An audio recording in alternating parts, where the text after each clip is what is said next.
When you picture Italy, you probably think of ancient Roman ruins, Renaissance art, delicious pasta, and stunning coastlines. But there's another side to this beautiful country that often goes unseen. Does Italy have homeless people? The answer is a definite yes, and it's a much bigger issue than many realize.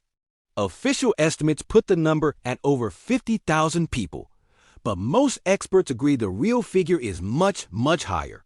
This isn't just a big city problem anymore. It's a reality spreading across the nation. Today, we're going to take a closer look at the complex issue of homelessness in Italy, who it affects, and what's being done to help. So, who are the people experiencing homelessness in Italy? The demographics might surprise you. Statistically, the majority, around 87%, are men. A significant portion, nearly 60%, are non-Italians, and over half of the entire homeless population is under the age of 45. But these numbers only tell part of the story. The reality on the streets is incredibly diverse. You have long-term rough sleepers who have been without a home for years, but you also have families who have recently lost their housing, and even minors who have nowhere else to go. A significant portion of the Romani population also faces extreme housing insecurity. And then there's the hidden homeless, people who are on the streets but are staying temporarily with friends or relatives, moving from couch to couch with no stability. When we look at Italian nationals versus non-Italians experiencing homelessness, we see different challenges. Italian citizens tend to utilize the national health services more frequently, likely because they are more familiar with the system and don't face the same legal barriers. On the other hand, non-Italian homeless individuals, many of whom are migrants or asylum seekers, often live in more precarious conditions. This puts them at a much higher risk of infections and other health problems, compounded by the difficulties they face in accessing care.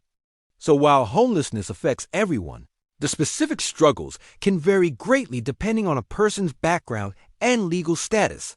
One of the biggest challenges in tackling this issue is simply getting an accurate count. Official statistics from agencies like Istat, Italy's National Statistics Institute, often undercount the true scale of the problem. Why? Because these counts usually only include people registered at shelters or those with a formal address for social services. They completely miss the thousands who are unregistered, living in abandoned buildings, makeshift camps, or constantly on the move. This hidden homeless population is incredibly difficult to track, which means they often fall through the cracks of the support system. Without accurate data, it's nearly impossible for policymakers to allocate the right amount of resources or design effective solutions. So what's driving this crisis?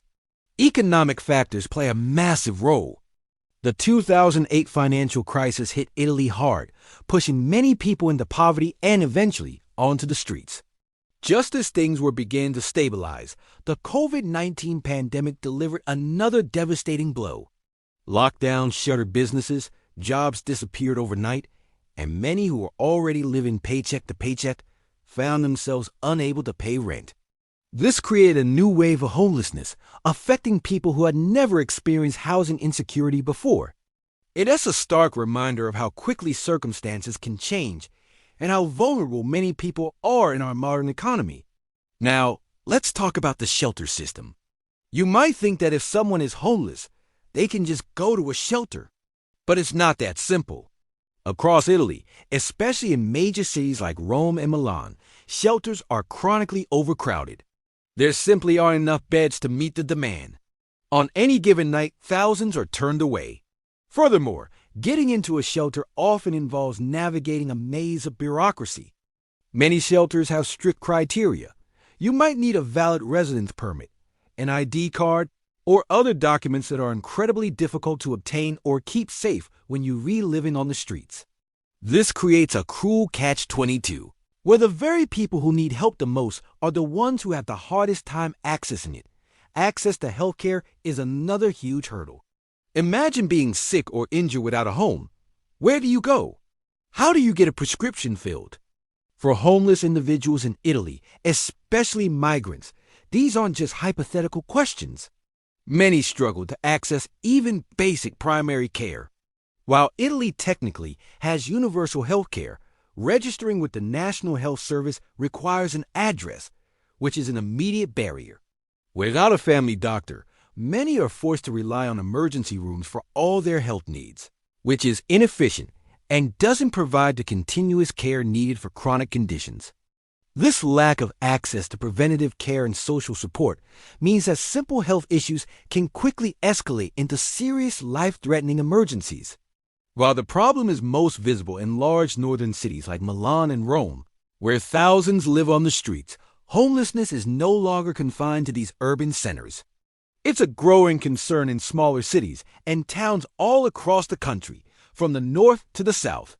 In recent years, local charities and municipal governments in smaller communities have reported a noticeable increase in the number of people seeking help for housing. This geographical spread shows that the root causes, economic instability, lack of affordable housing, and gaps in the social safety net, are national issues, not just big city problems. The changing face of homelessness requires a response that is just as widespread. Despite the immense challenges, there is hope. Both the Italian government and a network of dedicated non-governmental organizations, or NGOs, are working to address the crisis. In recent years, there has been an increase in funding for emergency shelters and social housing projects. Organizations like Avocado di Strada, which translates to street lawyer, provide free legal aid to help homeless individuals navigate the complex legal system, recover lost documents, and claim their rights. These initiatives provide a critical lifeline for many, offering not just immediate relief, but also a path toward long-term stability. There's also been progress on the healthcare front. Recognizing the barriers faced by those without a home, recent laws have been introduced to make it easier for people with housing difficulties to access the National Health Service. These measures aim to ensure that a lack of a fixed address is no longer a reason to be denied medical care. Furthermore, cities are getting more creative with data collection. Initiatives like the Notte della Solidarietà, or Night of Solidarity, are being organized. During these events, volunteers and city workers go out to count and survey the homeless population in a single night. This helps to get a more accurate picture of the situation, understand the specific needs of the community, and tailor support services more effectively. In conclusion, homelessness in Italy is a complex and deeply rooted issue. It's not just about a lack of housing. It's about economic crisis, bureaucratic hurdles, and systemic gaps in social and health services. The numbers are significant, affecting tens of thousands of men, women, and children from all backgrounds. While the problem is severe, the response from dedicated individuals, NGOs, and parts of the government shows a commitment to finding solutions. It requires a two-pronged approach, providing immediate aid like food and shelter, while also working on long-term systemic changes like affordable housing, accessible healthcare, and better employment opportunities. The road ahead is long, but by shining a light on this hidden crisis, we can support the efforts to ensure everyone has a safe place to call home. Thank you so much for watching. If you found this video informative, please give it a thumbs up and consider subscribing to the channel for more deep dives into important social issues. Let us know your thoughts in the comments below. See you next time.